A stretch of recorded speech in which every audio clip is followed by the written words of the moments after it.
bit of Ravan Katha. So this time we'll do Ram Katha and talk about the qualities of Lord Ram, which basically is the foundation of Ramayana. Om Ajnanatimirandasya Jnananjanashalakaya Chakshurunmilitam Yena Tasmai Shri Guruve Namaha. Nama Om Vishnupadaya Krishnapristhaya Bhutale Srimati Bhaktivedanta Swamiti Namine. Namaste Saraswati Devi Gauravani Pracharine Nirvishesha Shunavadi Paschachadi Shatarine.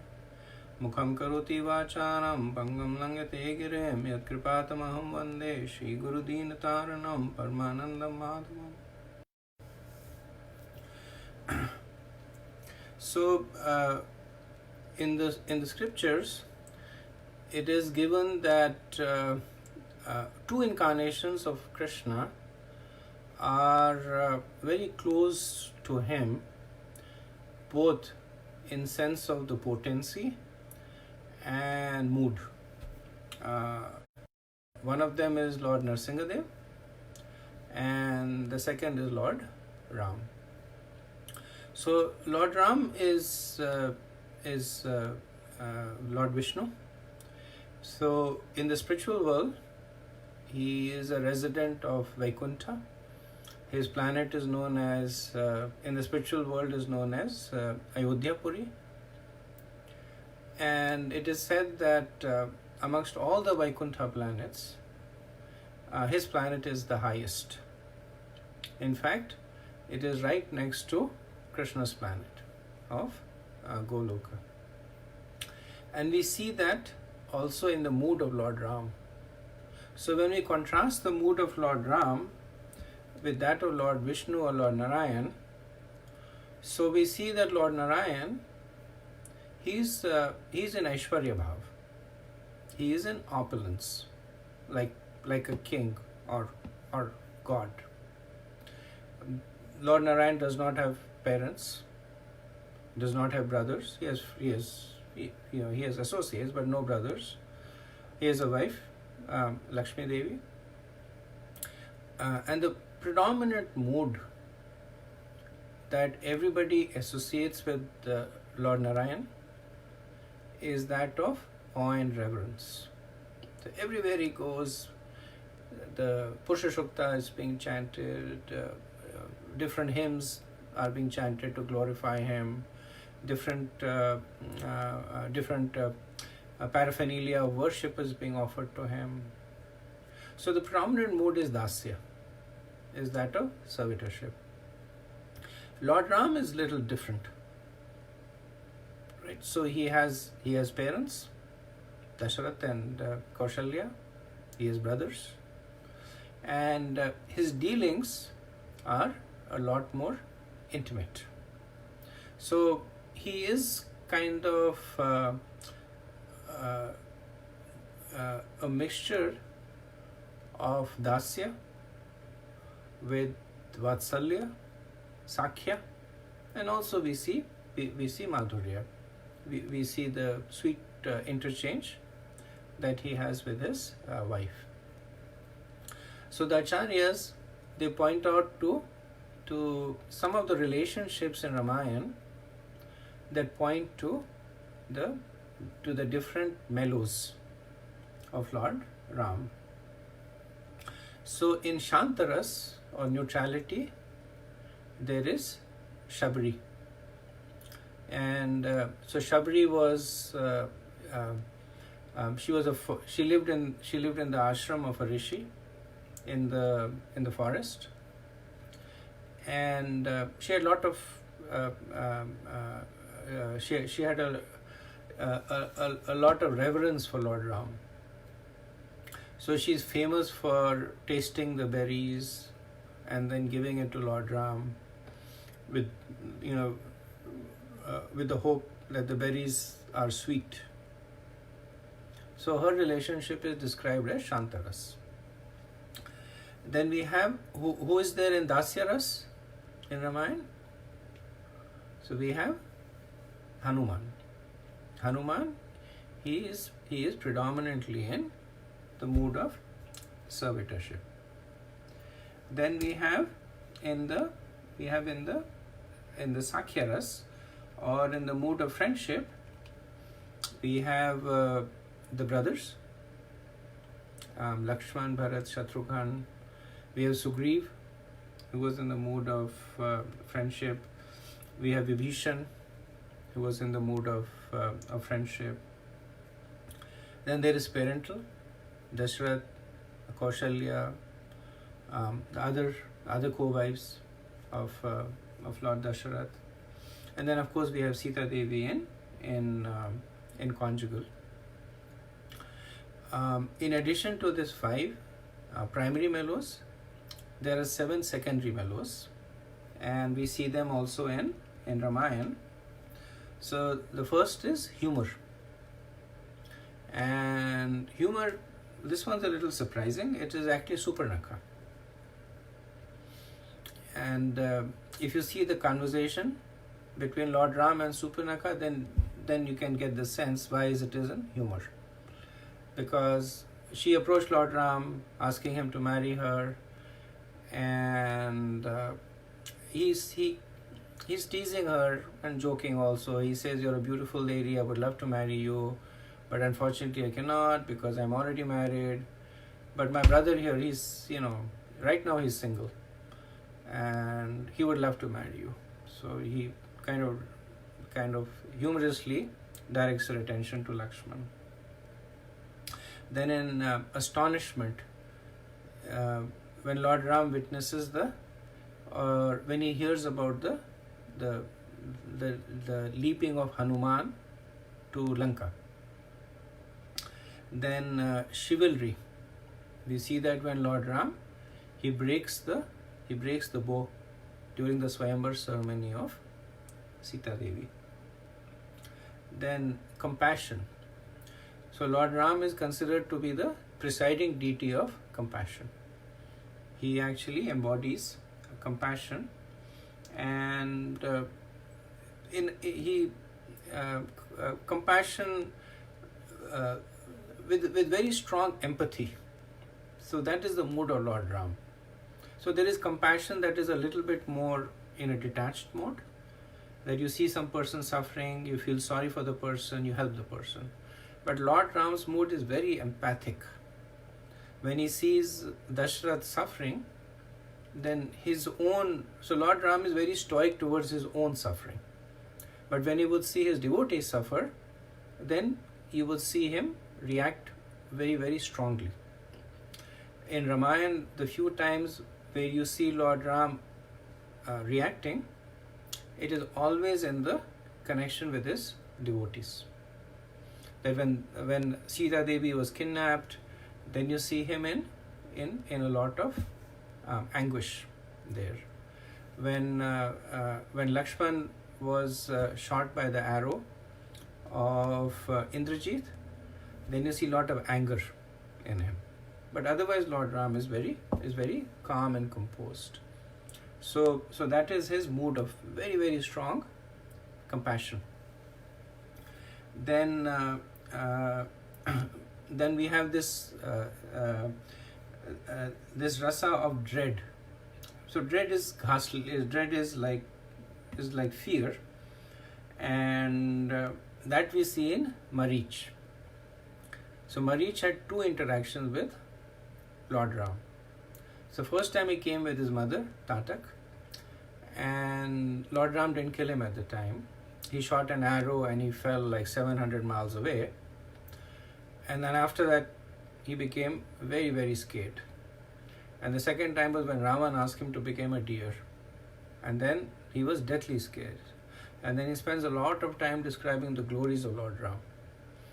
And he talks about himself, that how, and he's speaking factually. He says, not boasting, but I'm an intrepid warrior. I have faced really fearsome foes, but nothing strikes terror in my heart like Lord Ram. So then Ravan gives him a choice that either you do this or I kill you. So Marish thinks that better to die from the hands of Lord Ram than Ravan, so that's why he undertakes that. Then anger. So we see anger in Lord Ram towards the ocean. So before he built the bridge, he prayed for 3 days to the ocean to show him a path to cross. And Samudradev did not understand the position of Lord Ram, so nothing happened. So then Lord Ram became angry. And just by the glance of Lord Ram, the water of the ocean started heating up.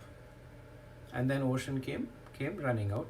And then Lord Ram was very quick to forgive. And then the final is ghastliness. Ghastliness we see when Lord confronts the various Rakshasas in the army of Ravan in the Dandakaranya forest. He sees Rakshasas with really scary.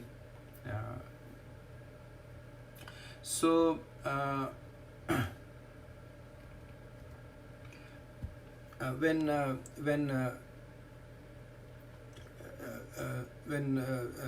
Lord Brahma and Lord Narayan when Brahma and Narad Muni, when they were preaching to Valmiki, so if you remember, Valmiki had asked about the qualities of a perfect Purush, the perfect man.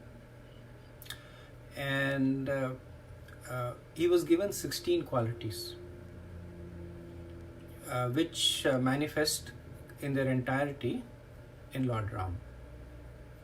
And essentially it is said that the 24,000 verses in Ramayana, they enunciate these 16 qualities, not in a sequential way but in a topical way. So the study of Ramayana is actually done very, very deeply in the south, the southern part of India, not so much in the north. In the north, the focus is mostly on Bhagavatam. Now, Tulsidas, of course, he was from the north and he wrote Ramachandra, which was actually Ramayana brought to the masses. But the real, like for the Bhagavatam, we have the commentaries by the Goswamis, by Baldev Vidyabhushan, Vishwanath Chakravarti Thakur, and other famous acharyas. We don't find that kind of analytical commentaries, but those kind of commentaries are there in the south. There, the worship of Lord Ram is done with a lot more philosophical conviction, and there is a lot of analysis also that is done on the various pastimes of Lord Ram. So the acharyas, they have analyzed the Ramayana from the perspective of these 16 qualities. So what we'll do is maybe in the next 20-30 minutes we'll go through these qualities and look at the various pastimes that illustrate these qualities. So the first quality of Lord Ram is Gunwan. So Gunwan means that he is full of all good qualities. And this is kind of like a catch-all, a generic, and it is described that everything that Lord Ram did was based on the scriptural injunctions or on the instructions of the Guru. So if you see right from the beginning, when Lord Ram, so to speak, first stepped out of his house, he went from the shelter of his father Of course, he's God, he doesn't need shelter, but he was illustrating this quality. He went from the shelter of his father to the shelter of his guru. So he went from Dashrath to Vishwamitra. And Vishwamitra was the one then who actually took him, who taught him the martial arts, how to fight with mystical weapons. And again, Lord Ram doesn't need to know that, and he learned all of that in a matter of a few weeks, very much like Krishna learned everything in 64 days. Lord Ram learned everything in a matter of few weeks. But again, he was demonstrating this quality, the need to be in shelter, and also in the shelter of the scriptures. So, for instance, the first demon that Lord Ram kills is Tarka, who is a woman. Very much like Krishna killing Putana. The difference between the two is that Krishna killed Putana, but Lord Ram, he only killed Tarka when he was explicitly instructed by Vishwamitra. Because the scriptures, they forbid attacking a woman. The woman is supposed to be protected. So Lord Ram, even though she was desecrating the forest, even though she wanted to kill Lord Ram, but Lord Ram had taken a very defensive posture. He was simply trying to protect himself. And then finally Vishwamitra, he gives a direct instruction that you kill her. That's when he kills her. This is the pastime when I don't know how many of you have gone to Tirupati. So in Tirupati in the morning they have the Suprabhadam prayers, right? The Kaushalya Suprada prayers. So this was first sung by Vishwamitra to Lord Ram. When Vishwamitra comes in the morning to wake up Lord Ram, and this is just before he kills Tarka, in the morning of the day that he kills Tarka, then he says, Utishta, he says, get up, O Lord, and do your duty. So at that point he was reminding him that it's his duty to protect his devotees there.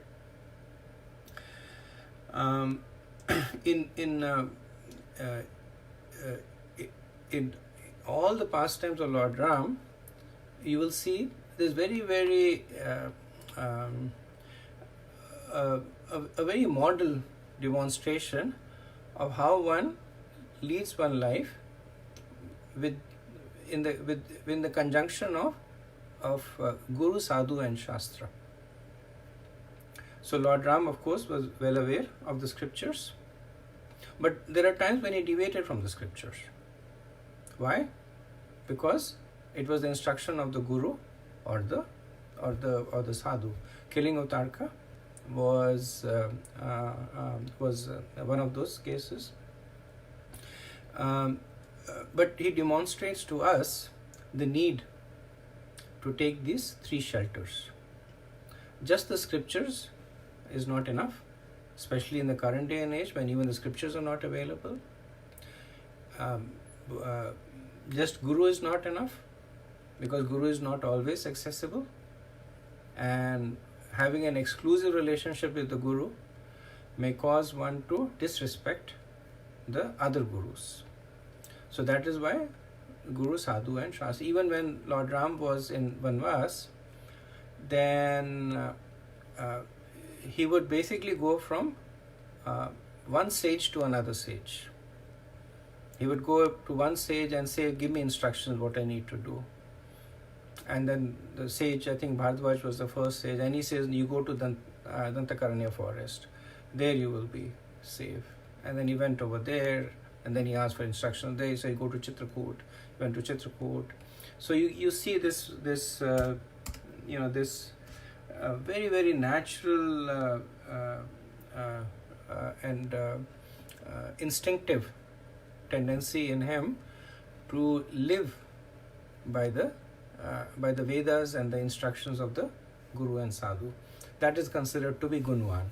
That is considered to be one who has good qualities there. In the Bhagavad Gita 16th chapter, Krishna makes the same point when he says that one who lives by the scriptures is a divine, and one who lives whimsically is demoniac. He does not elaborate conduct, that this is good, this is bad, this is considered to be proper, this is improper, but he makes a very simple distinction. One who lives by the scriptures and one who lives whimsically. So Lord Ram, he demonstrates living in the mode of goodness. Second characteristic is Viryavan.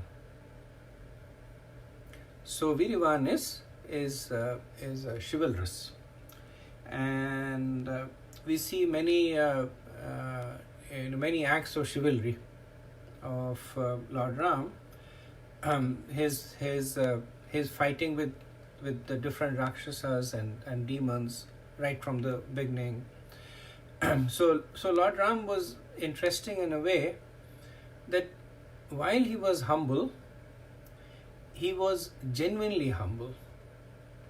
He did not let the humility stand in the way of his chivalry. So when something had to be done, he did it. He did not say, "Oh, who am I to do this? What can I do? I'm so fallen." So that is false humility. So he was truly humble, because he considered himself always wanting to take shelter. But whenever there was something that needs to be done, then he displayed his prowess. So when Vishwamitra asked him to go to the Swayamvar of Janaki, then he went there and he was asked to string the bow. So he broke the bow over there. And this was after many powerful kings and different everybody from the universe actually had come. According to certain scriptures, even Ravan had come to the Swayamvar. None of them were able to lift the bow, but he lifted the bow, and in stringing it, he bent it so much that it actually broke. Later on, when Lord Ram was returning to Ayodhya from Mithila, then he was accosted by Lord Parshuram, and Lord Parshuram was very upset that this bow, because the bow was one in a pair. There were two pairs of bow that Vishwakarma had made.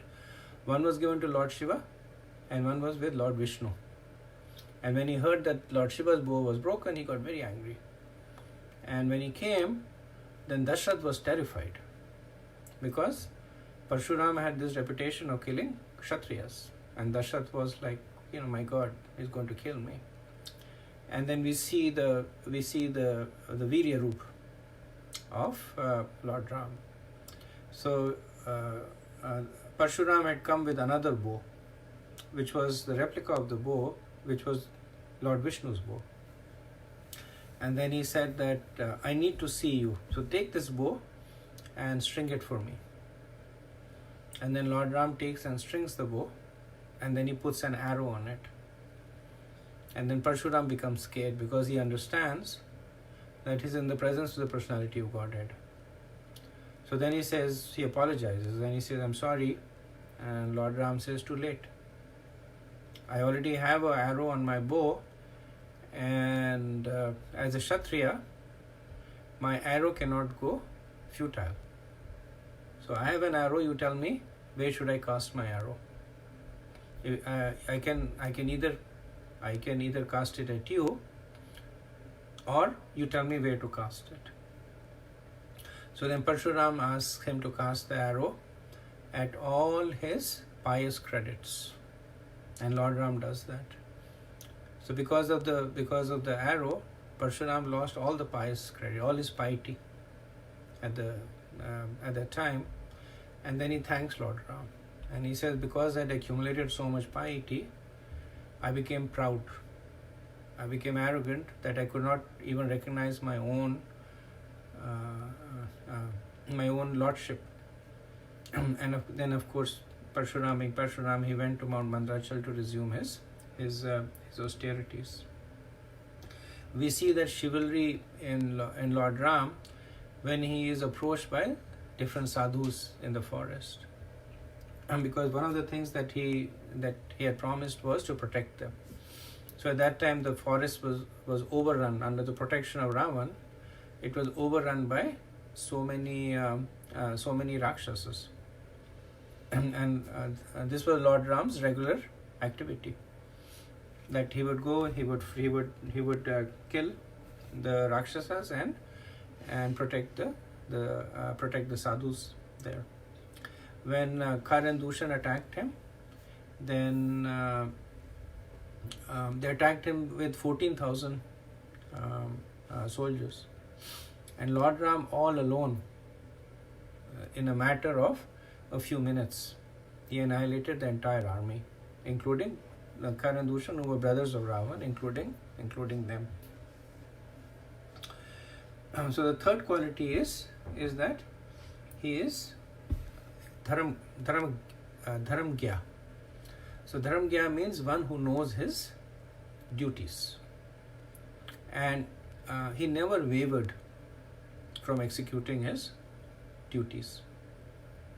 So Lord Ram was put in situations where he had to make difficult choices, but he was always able to make the right choice. He was always able to do the right thing because he was dharamgya. He knew that what was the right thing to do. So even before he appeared as the son of Dasharath, when the Putra Kameshi Yagya was being done, then the Devas, they went to him. And of course they pray to him, but they also say that it's your duty to protect us because we are your devotees and your servants. And Lord Ram says, yes, I agree that it's my duty, so I will incarnate. So I will come as the son of Dasharath and help you. Later on, when the time came for Lord Ram to leave, he did not want to leave actually. So this is one of those cases when the will of the Lord is superseded by the will of his devotees or the sense of duty. So when Lord Ram initially said that he will come, he said, I will come, I will perform pastimes for 10,000 years and then I will go away. But after 10,000 years, Lord Ram did not go because he was so attached to his devotees in Ayodhya, and his affection for his devotees. And sometimes people think Ram Raj is where everybody is truthful and everything is nice and clean and civic duties are being followed. Actually, they were there, but they were the secondary effect. Real Ram Raj was that there was a very strong, intense flow of affection between the king and the subjects, and between the subjects themselves. That's the real definition of Ram Raj. That the quality of caring and affection was very, very strong, and Lord Ram was so immersed in it that he forgot that 10,000 years have passed away. In fact, he forgot, and the demigods, they knew that Krishna, Lord Vishnu, when he is having pastimes with his devotees, it's very easy for him to get lost in them. So they waited and they waited and they waited, but Lord Ram was not going back. And they waited for another 1,000 years. And after they said, this is too much now. We have to somehow remind Lord Ram to go back. And that's when they enacted the ending pastime.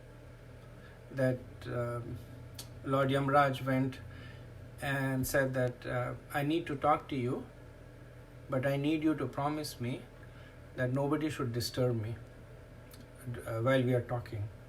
So then Lord Ram told Lakshman, you guard the door and make sure that nobody comes.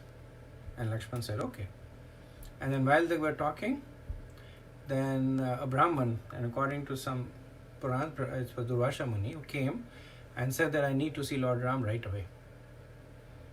And Lakshman said, if you wait a moment, then he is in the middle of something that he cannot be disturbed. And then the Brahman said that you're disrespecting me. I am a Brahman, and it is not the duty of a Brahman to wait on a king. It's the duty of a king to wait on a Brahman. So I am instructing you that you go and tell Lord Ram right away that I am here. If not, I will curse. Every citizen of Ayodhya will suffer from my curse. So Lakshman then he thought that if I am being cursed, then it is fine. But because of this, every citizen in Ayodhya will get cursed. So he goes in and then he knocks the door and opens the door. And of course Lakshman knows the consequences of it. So this was the whole pastime that was enacted. Because Lakshman broke his vow to Lord Ram, then Lakshman said, I've broken my vow, so I will give up my body. So Lakshman assumes the form of Anantashesh and gives up his body. Then Lord Ram realizes what's going on. And then the demigods, they come with folded hands. So then Lord Ram, he says, yes, I promised you, it's my duty, so I will go back. He doesn't chastise the demigods, he doesn't get upset at them, doesn't turn them away. He said, yes, what you're saying is right. And then he goes back, but he doesn't go back alone. Everybody in Ayodhya he takes along with him. So when his Viman comes, then each and every citizen of Ayodhya, they get onto the Viman and they go back to Vaikuntha. So that's the mercy of Lord Ram. So that is his dharmagya, that very, very conscious of his duty. When Lord Ram was being coronated, or was going to be coronated, so the night before that, as per the recommendation of the priest, Ram and Sita, they were fasting, because the next day would be the yajna. And then we know the pastime that Kekai comes to Dashrath, she reminds him, and she asks for the 2 vows, and the vows he agrees. So one of the benedictions he asks is, Lord Ram be banished for 14 years, and the second is that Bharat should become the king. And Dashrath is in a lot of anguish. So then a messenger is sent to fetch Lord Ram. When Lord Ram comes in, he goes into the inner sanctotum of Dashrath. Then he is surprised to see Dashrath is sitting on the ground, and his face is tear stained, his clothes are in disarray, and he asks him, what's going on? But Dashrath he's feeling, of course, very guilty also, but genuinely sorrowful. He's not able to speak. And then finally Kekai, she gets impatient and she says, well, I'll speak on his behalf. And so she tells him, this is what your father has promised me, this is what I asked, this is what you need to do. And then Kekai notices that there is a lot of grief on the face of Lord Ram. And then she comments and she says, I can understand it's difficult for you. You have been just married, you have a new wife, and so he was not just king of Ayodhya, Dashrath was the emperor of the world. So she says, relinquishing your throne, it's a difficult decision, but you must honor the commitments of your father. So then Lord Ram says, you misunderstand me. That the grief on my face is not because I'm being asked to relinquish my throne or to leave Ayodhya. The grief on my face is that for some reason my father thought that me following his instruction was somehow more important to me than ascending on the throne of Ayodhya. He said the fact is that Dashrath somehow thought that I would derive more pleasure from being a king than following his instructions. And then he says that it's definitely my fault, that I must have done something to give him that impression that I'm a selfish person. I must have acted in some way to show that I am not a dutiful or a faithful son. And that is why I'm feeling sorry for myself. That in some way I have created this situation where my father does not have confidence that for me the highest duty is following his instructions. So he was speaking completely out of the scriptures there. When he was preparing to go to the forest, then Sita Devi, she said, I'll go along with you. And Lord Ram says, no, the forest is a dangerous place. And you have lived all your life in palaces attended by servants. You cannot go there. And this is one of the very few times in Ramayana where you see Sita Devi chastising Lord Ram. And she speaks sarcastically to him that you're supposed to be knowledgeable in the scriptures, but you're speaking as if you're illiterate. That don't you know what are the duties of a wife? Don't you know that it's the duty of a wife to serve the husband in any and every circumstance? So how is it that you're making statements like this? And then Lord Ram, to his credit, he backed off. He accepted Sita Devi's chastisement and said, okay, you can come along with me. Similarly, we see Lord Ram's activities in the forest, where at different times different sages came to him and said, your duty as a king or as a representative of your king is to protect us.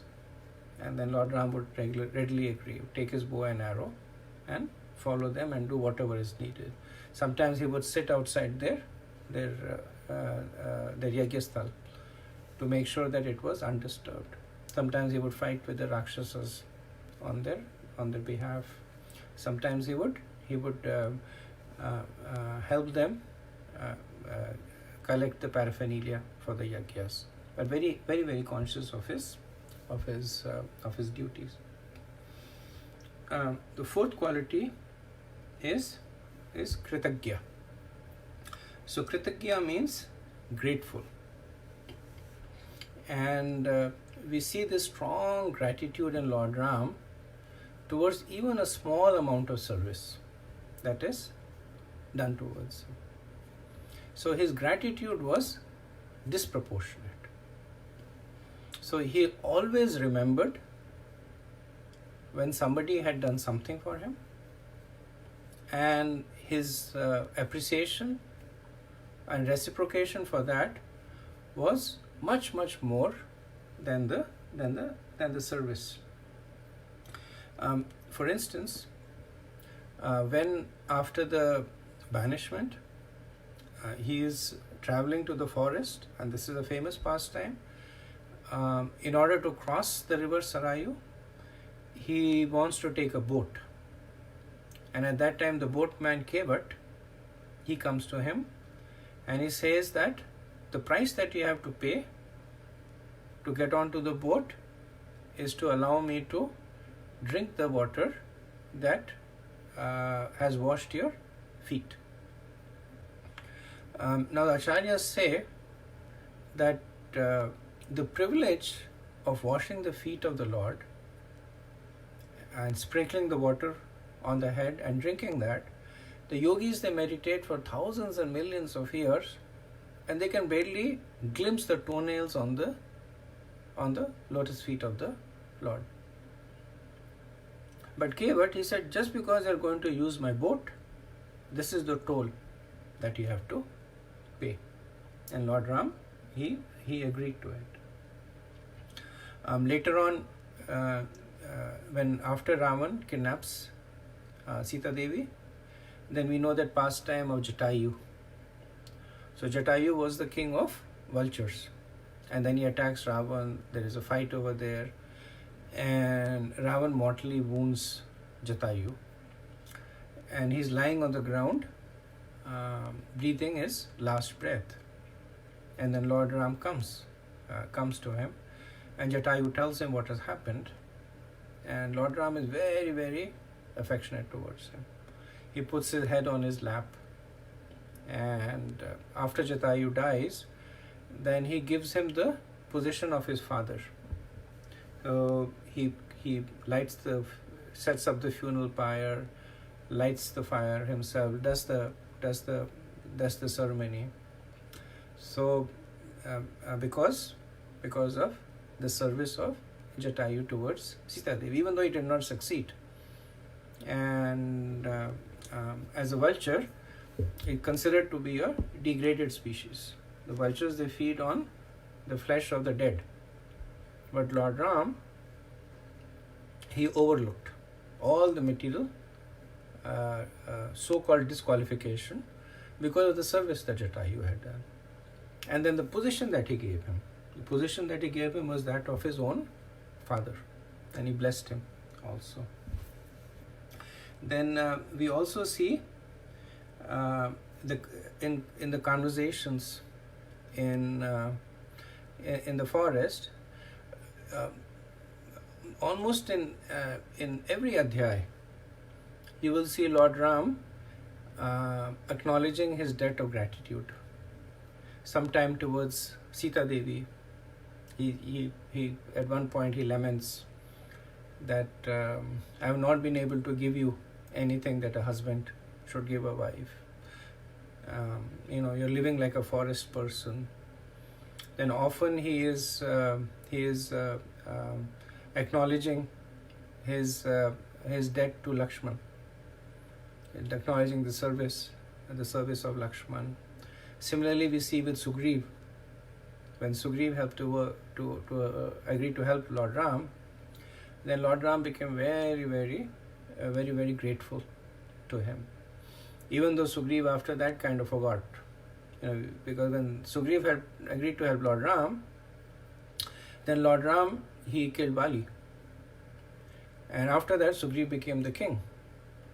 And when he became the king, then he started enjoying. He forgot all about his promise to Lord Ram.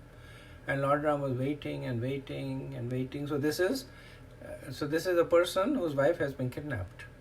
And this is a person who has killed and has been instrumental in making Sugriv a king.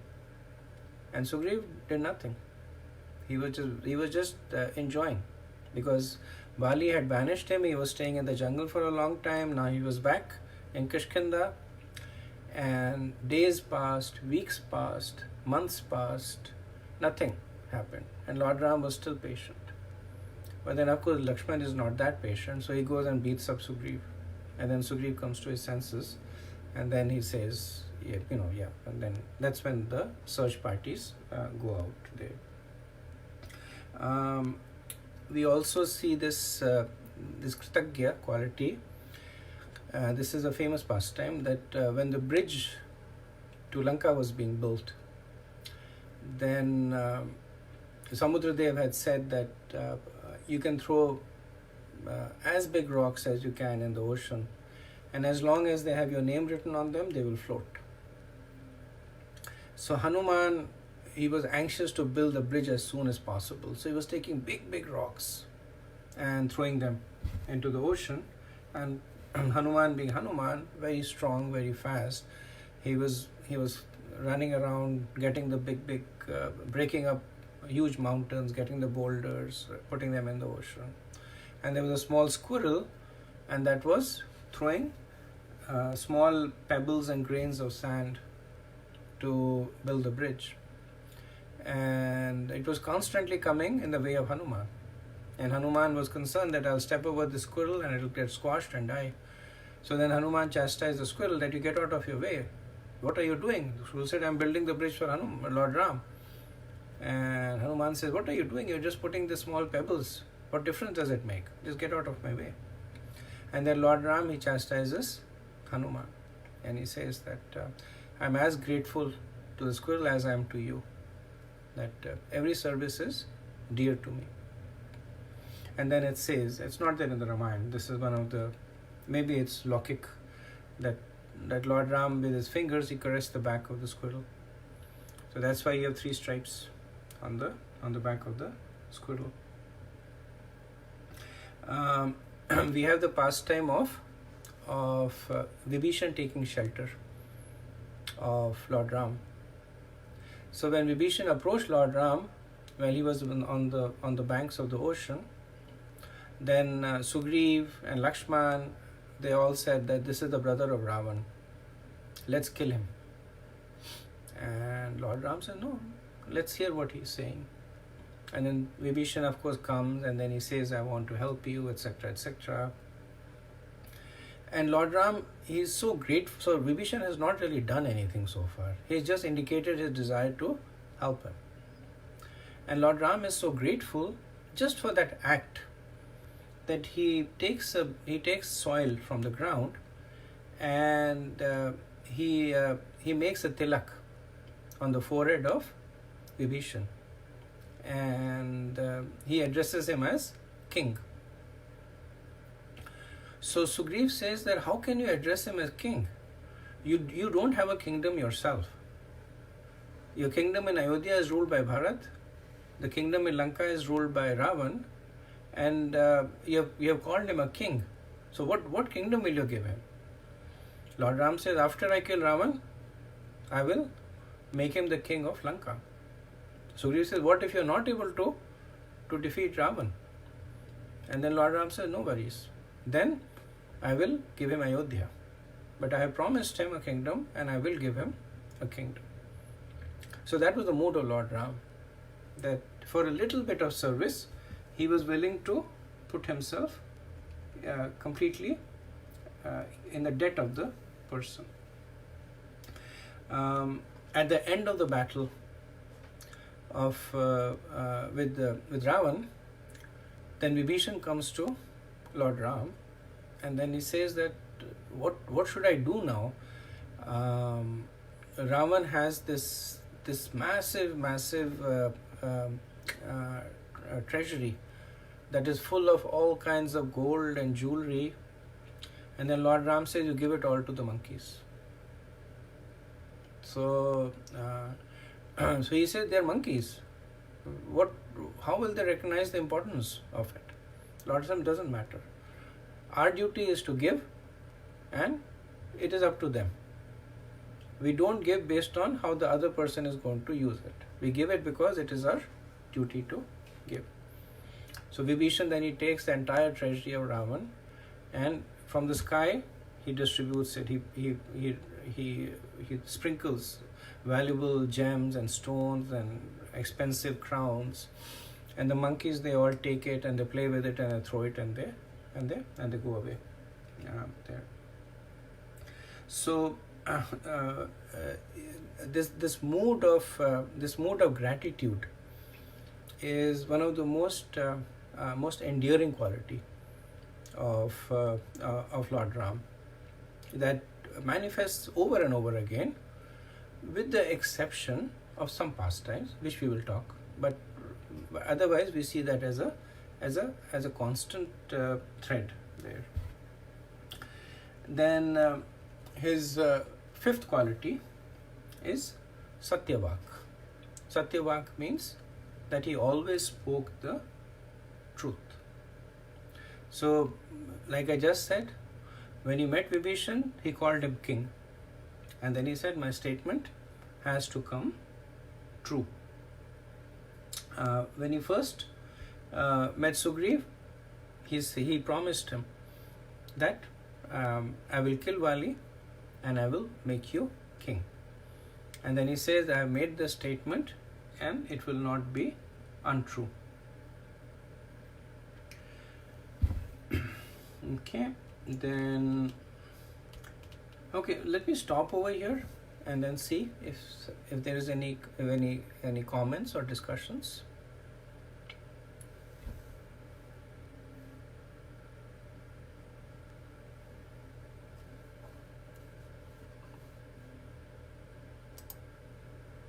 Hare Krishna Prabhuji.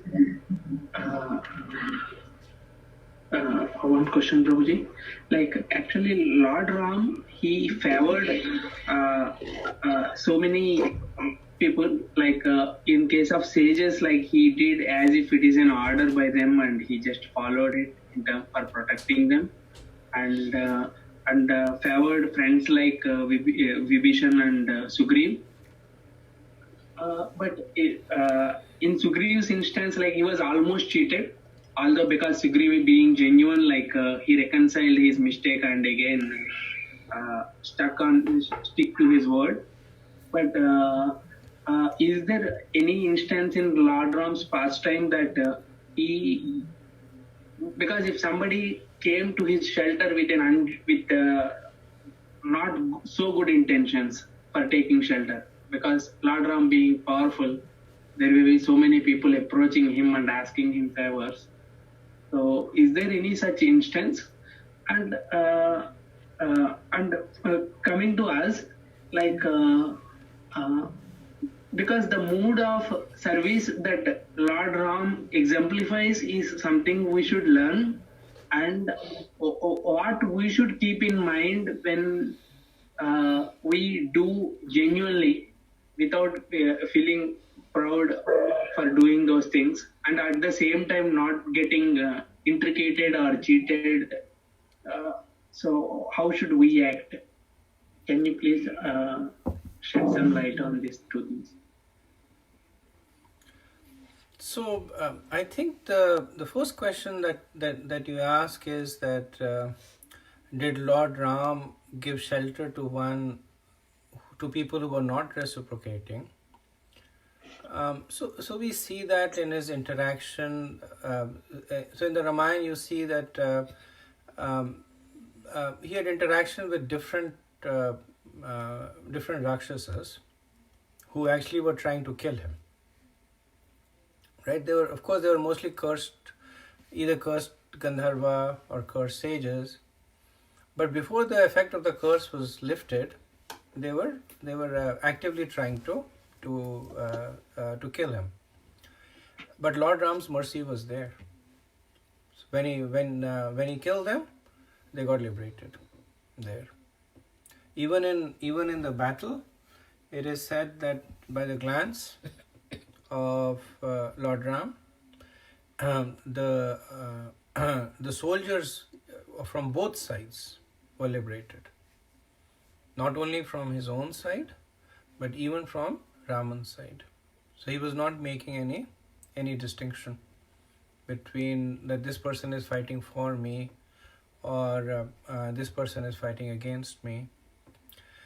We see that pastime of Jayant also, and Indra's son, who came as a crow, and then he started harassing Sita Devi. And Lord Ram, then he got upset at him and he threw the Brahmastra. And at that point, Jayanta, he understood the potency of Lord Ram and then he begged for forgiveness. Lord Ram quickly forgave him. So no worries. He called him son. He said, no worries, that's okay. But he said, Brahmastra has to go somewhere. It'll go into your eye. That's why the crows have one eye. I don't know if it's a biological fact, but that's what Ramayana says. And because the Brahmastra was directed at the eye of Jayanta as a crow, the crows have only one eye. So he was very quick to forgive. The pastime of the washerman in Ayodhya, he was clearly envious of Lord Ram, and that is why he was speaking the way he was. But Lord Ram was very much it was very much in his power to expel the person or to imprison the person, but nothing happened to the person. He continued to live peacefully. I'm not sure if he went back to Ayodhya. He probably did. I went back to Vaikuntha. He probably did. But there was no envy in Lord Ram towards him. In fact, he tried to accommodate for his perspective. And I think in terms of the second question you asked was that in terms of helping people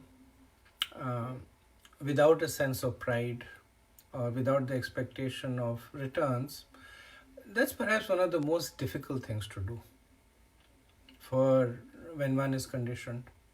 Because as soon as one does something, then whether it is gross or subtle, the expectation manifests there. So some people want acknowledgement. At the minimum, they want acknowledgement. They want glorification. They want reciprocation, that I've done something for you, now you do something for me. So it's something that is very difficult. But as devotees, one can do it, accomplish or hope to accomplish it from a philosophical basis to begin with. Later on, when one is divested of one's anarthas, then it happens naturally. But earlier on, it's just a symptom of one's false ego. So while one is not divested of the false ego, then one can take shelter of philosophy. One can understand that maybe it's a karmic balance that I'm paying off. The person helped me, I'm helping the person. So I'm relieved of some karmic debt.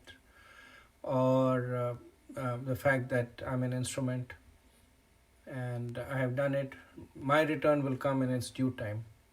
This person is not really the vehicle of my return. In fact, it is said that if you do somebody a favor and the person reciprocates, then that is the worst possible deal that you can get, right? Because you gave the person look at these two girls. So you gave the person 10 rupees or $10. Next day, the person comes and gives you $10, and then and then it's everything is square up, right? But let's assume that you don't, right? The person doesn't give you $10. So what does that mean? That you have a $10 credit. The longer you wait, for $10 becomes $11, $20, $100, $1,000. So what's better, getting $10 or getting $1,000? Right. So in the more Vedic societies, they actually consider this as a sign of disrespect. That if you do somebody a favor and then somebody reciprocates with it in that mood, it's actually considered to be a sign of disrespect. That if somebody gives, especially if the person is elder to you, the person gives you a gift and then you turn around and you give the person a gift. Just in the mood of, like, it's karma, so it's complicated. But, the person gives you a gift and you turn around and get the person a gift. You gave me this, so I'm giving you this. It's a different thing that if there is an occasion that demands it, you can give it to them.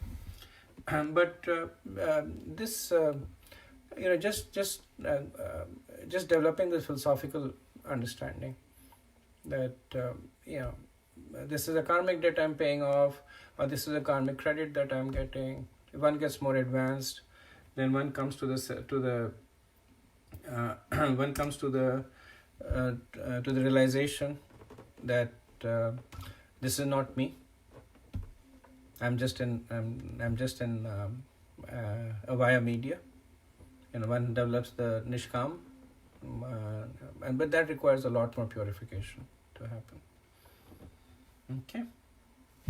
Prabhuji, I have a question. Avinash Prabhu. Hare Krishna to everyone. Hare Krishna, Avinash Prabhu. Rita Mataji Hare there? Krishna. Hare Krishna. Where's Rita Mataji? Rita Mataji is right here. Haribol, Rita ji. Hare Krishna. Haribol, Rekha. Hey, Ishi and Ayoshi. Haribol. Sorry, Prabhu, go ahead. Prabhuji, I have a question to ask you. You remember, you just said it, there was a Ram Rajya, everything was hunky-dory that time, you know. And we all remember that Dhobi did not believe his wife, you know. And he made her say, so it means there was some running around, you know. So what is the real truth, you know? If Ram Raj is there, every husband should believe their wives, you know. I believe my wife all the time, you know. All right. Yeah.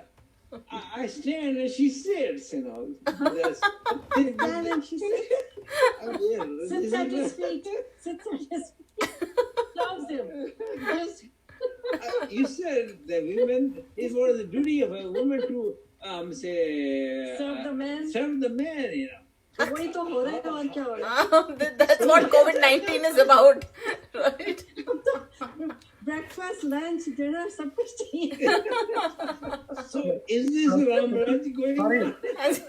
तो मुझे लगता है आज मार करवा के मानेंगे. कल फास्टिंग करनी पड़े, कल नहीं कुछ मिल रहा. हाँ, कल एकादशी है वैसे भी. So what's the truth, really speaking, you know? If it was Ram Rajya, it means it's, you know, just like today, you know. What is today? Because the Today Dhobi is didn't not believe, Ram Rajya. because Dhobi didn't believe in his wife, you know. But the husband should have believed in the wife, you know. So what's the real truth? That's my question. So we see this. So we see these incidents that that look like they are anomalies, like out of time and place. The difference is that they were far and few in between. So Ramraj, you know, so it's not a mathematical precision that 100% of the people were in the mode of goodness. But it means that there was most of the people. Yeah, it means the predominant mood was that of mode of goodness, because under the same Ram Raj there was Ravan also, who kidnapped another person's wife. Under the same Ram Raj there was Supnakha, who was lusting after another man, and there were man-eating Rakshasas also. So, but the predominant mood. Like now the predominant mode, except for in your case, the predominant mode is that the husband serves the wife. What's in his case? Hey, what's in my case? Yeah. I'm being served. I've already gained 10 pounds of weight. So Ram Raj is going on in my house, you know. Maybe if you start cooking, we'll all be on a diet. Thank you. Any other questions, comments? No.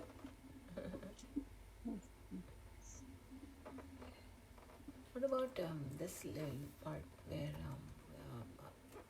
Jeet Prabhu is quiet today. he had liberated that Ahilya, right? So who was जो उनको बेर खिला रही थी? नहीं, वो just I have a fundamental question to Krishna. so What happened? we see in a two different avatars, Ram and Krishna in very Who's that? different forms, different times, in different areas. Gopal Prabhu, is that you? No, it's Sunil Prabhu. So is it just me or everybody is hearing? Yeah, I think Sunil No, Prabhu's he voice cannot is hear rambling. properly. I don't know why. I think There's a your disturbance. connection is a little weak, Prabhu. So your voice is breaking. And it's really roaring kind of a voice. Yeah, how is it now? Is it better? No, No, no. same thing. Can you hear us okay? It's rumbling. I hear you all well. No, it's still rumbling, Prabhu. I think, Prabhu, switch off the video and then try to speak. yeah, sometimes that helps. Switch off the video and try. Maybe you can chat window also you can type. If still. Okay, try now, Sunil. How is it now? Can you hear me? No, it's still rumbling. Something's gone off. Audio आपका कुछ गड़बड़ हो गया है. Are you using speaker or is a computer speaker? पता नहीं. The laptop or the computer. Prabhu, ask Divyansh to fix it. What are you doing? What are you doing? नहीं आप टाइप कर लीजिए प्रभु अपना क्वेश्चन because आपकी आवाज rumble कर रही है. What are you trying to do?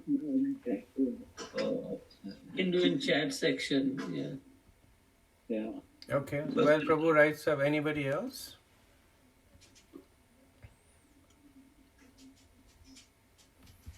I was seeing Roxy was also hearing the lecture.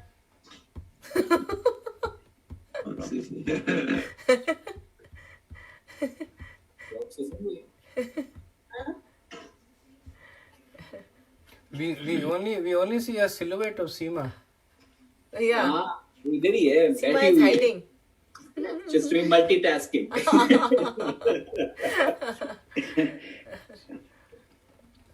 Okay. Okay. So if, Sunil, did you type the question or not? What happened? I don't know how to see the type. Sunil, did you type the question? It's in the chat. I'm still trying to type. किधर देख? So there is a chat section down there where you can type it. What are you trying to do? Oh, yeah. But that's not there. Chat. नीचे जहाँ पे participant और ये सब लिखा हुआ है ना. हाँ वहाँ पे chat है वहाँ पे. हाँ देख रहा हूँ. Is Rai there on the line? No. What about Janaki? Vijaya? Girls, speak up if you're there. हाँ जब प्रभु जी देख रहा हूँ बोल रहा हूँ वो ठीक से आ रहा है शायद आप पूछ सकते हैं question. I think your voice is okay now, Sunil Prabhu. Voice, is it better now? हाँ अभी ठीक आ रही है. Yeah, now it's okay. Okay, that's good. Okay. So my question was, we used to see two, very different avatars, Ram and Krishna, born in different ages, and the way they function in those are also very different.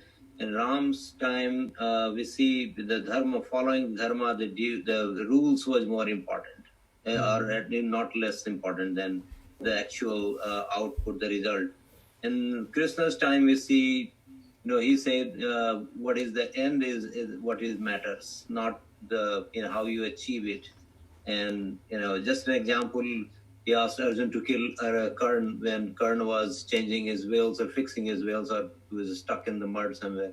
So the dharma was that he would have been allowed to fix that before the fighting resumed, but he said, no, go ahead, kill him, you won't get another chance. In Ram's time, we see he's following more dharma. He said that rule.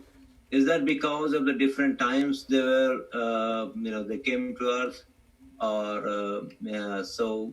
And if that's the case, then who should we be following now? Is it? I mean, to me, Krishna's philosophy, his actions look more practical than Ram's. He would have been, perfect in Satyug, Dwapar Yuga he was born, but Krishna's philosophy, his way of thinking seems more practical now to me. But so how do you reconcile? I mean, they were the same, basically, the same avatars. Two different avatars, but basically the same entity. So how do you see then this splitting? Yeah. Thank you, Prabhu. That's a really good question. It gets asked all the time. I just want to see if somebody has thoughts on this. It's a good discussion question.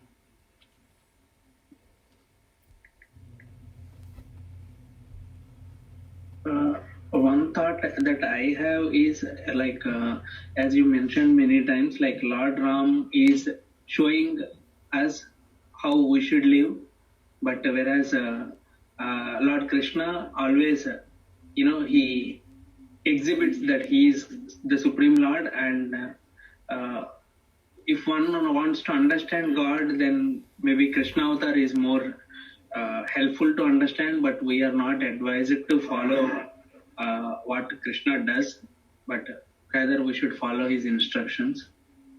So that is my. Thank you, Prabhu. Any other thoughts?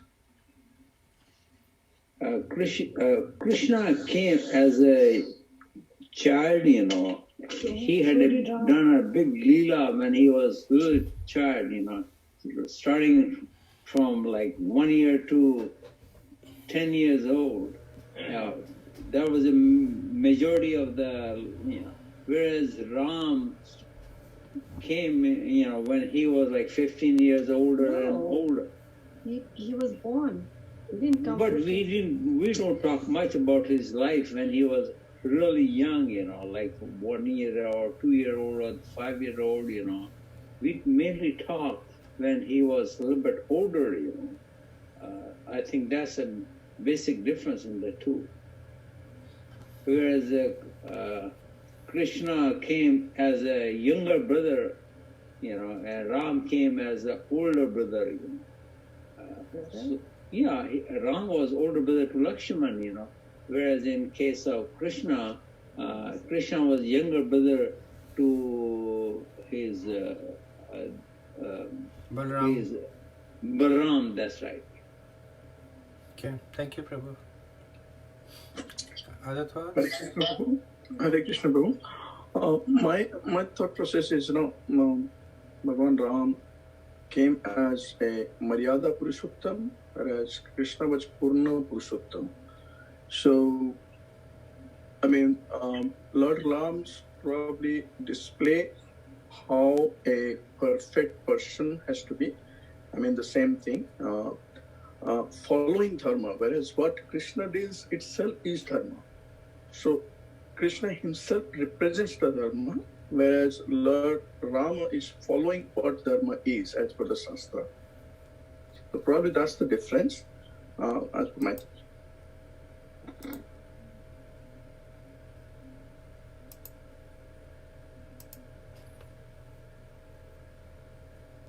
Oh. Not sure, Prabhu. Thank you, Prabhu. Thank you. Anybody else? Any thoughts? Yeah, I think if you're trying to explain the two to somebody who's not familiar, I think Ram is much easier to explain. I mean, it's pretty straightforward, right? Especially to a novice. This is somebody who obeyed his father, loved his wife, loved his brother, kind of always took the side of right over wrong. But Krishna, I think, because of his leelas and all of that, it's again to a to somebody who is outside outside Krishna consciousness. It's, I think, a much more difficult concept to explain. Yeah. Thank you. So yes, very relevant realizations that the pastimes of Lord Ram are much more relatable and preachable also. So, you know, people say Ram Raj. You know, very few people will say Krishna Raj. Krishna was never the king, but he was like the king of Dwarka. But very few people say that, you know, Raj like Krishna. Or, you know, they will say that, you know, sometimes in more traditional settings, they'll give benediction. May you have a husband like Ram, or may you have a son like Ram. May you have a brother like Ram. Because he was the perfect everything, perfect son, perfect husband, perfect king, perfect follower of religion, which is why, you know, he is called Maryada Purushottam. That what is the best quality that we as human beings can embody. And when Krishna came, you know, he came as God.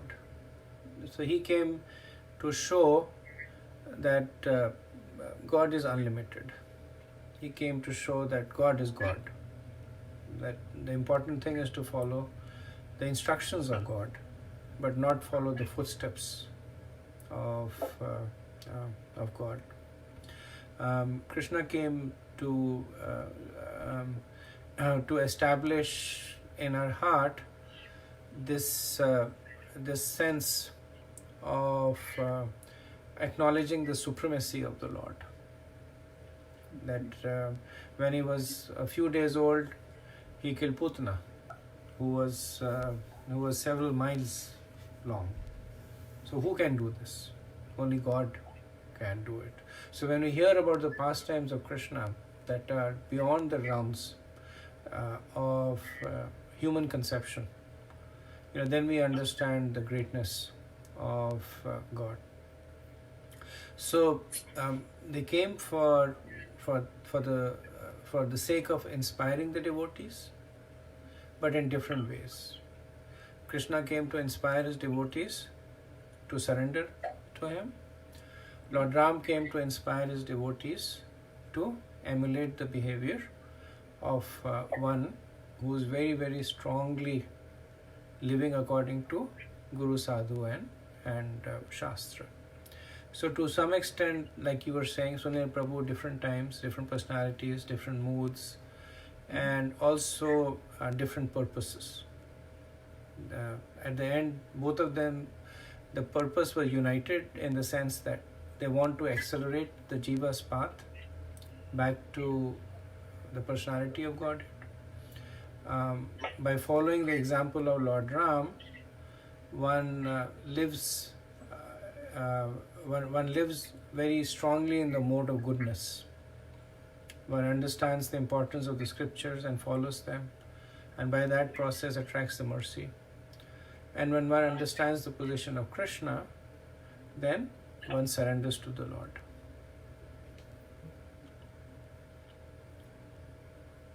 And Krishna deliberately did things that were against the dharma in order to show that dharma is what God asks you to do. Dharma is not what is written in the Vedas. Dharma is not what is practiced by your ancestors. And we see different pastimes in Krishna that establish that. The famous pastime with Yudhishthir, right? When he asked Yudhishthir to lie, that Ashwathama was killed, and Yudhishthir had taken a vow to never lie. So Acharyas say that when he spoke that lie on the insistence of Krishna, then his chariot, which would never touch the ground, actually settled down to the ground. And Acharyas say that some might think because it was he lost his piety when he broke his vrata. But the Vaishnava scholars say that the reason his chariot settled down was because he did not, eventually he did, but he did not obey the instructions of Krishna. So dharma is what Krishna says. If Krishna says lie, then lying becomes your dharma. If Krishna says consort with the wives of other husbands, he doesn't say that, but if he says that, that becomes your dharma. And that's the point that is made, that the position of God transcends the scriptures. Because the majority of the scriptures actually lead one to the heavenly planets. So the purpose of Krishna was to guide us beyond the heavenly planets to his abode. So very early in the Bhagavad Gita, in the second chapter, I think it's the 47th, 43rd, 44th verse, he begins to criticize the Vedas. Right? Yam imam pushpitam vacham prabhadyante avapaschita vedavad ratha partha. He says, what is this Vedas? Yam imam pushpitam vacham. All they have is flowery words. And people who follow them, he speaks very contemptuously about them. He says, vedavad ratha partha. that these people who follows, they're idiots, because all that they're doing is that they're expending their valuable human form of life to get material benefits, whereas the purpose of human life is to go back to Godhead. So his mission was to elevate one to a higher level of realization. Is it okay, Prabhu? Yes, this explains perfectly. Thank you. Also, Prabhu, one more thing I wanted to comment on what you just said. And, in one of the lectures that you, I think, gave at the temple, I heard that Krishna came as an avatar to lead us by example. And I believe somewhere we all, there's something or the other that we go through in our lives. I'm sure all of us can relate to it. That then, it's just Krishna is more relatable in the everyday lives. And you mean Ram? What? You mean Ram or Krishna? Krishna. Krishna, okay. Especially in this Yuga of Kali, where we are, dealing with whatever Krishna went through was just a glimpse, not Krishna went through, but whatever the times were in that time. Right. It is just a glimpse of what we are all going through, of course, on a much major scale right now. Right. So that's what I feel. And Krishna, he kind of he was multifaceted. He did everything, right? He was a politician. He was he was involved in he was a mediator. He was involved in so many intrigues. He was getting brothers to fight with brothers. So he was doing all of that. So he's definitely much more multifaceted than Lord Ram, who basically walked the very straight and the very narrow path. Right. So that's why I feel especially for all of us, he's more relatable in that sense. Yes. Because whatever we go through in our lives, we see stories of his, where he's going through, and I don't know. I that's what I feel. I feel especially during these times, it's more it's more. That's why maybe that's why Bhagavad Gita was also spoken with when Krishna spoke it and not Ram, because again, leading Ram's life in today's world is not possible, at least not for the majority of us. Right.